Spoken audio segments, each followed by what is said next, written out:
আজকে বানিয়ে নেব একটা নতুন ধরনের রেসিপি, ডুমুরের তরকারি। তার জন্য ডুমুরটাকে ভালো করে কেটে নুন হলুদ দিয়ে ভালো করে সেদ্ধ করতে দিয়ে দিলাম। এরপর ভালো করে সেদ্ধ হয়ে গেলে কড়াইয়ের মধ্যে তেল গরম করে তার মধ্যে আলু হলুদ নুন সব কিছু দিয়ে ভালো করে আলুটাকে ভেজে নিলাম।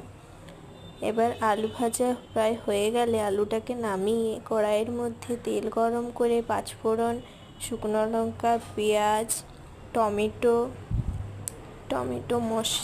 সব ভালো করে একটু কষিয়ে তার মধ্যে আদা রসুনের পেস্ট লঙ্কা গুঁড়ো জিরে গুঁড়ো হলুদ সব কিছু ভালো করে দিয়ে মশলাটা কষে আলুটা দিয়ে দিলাম।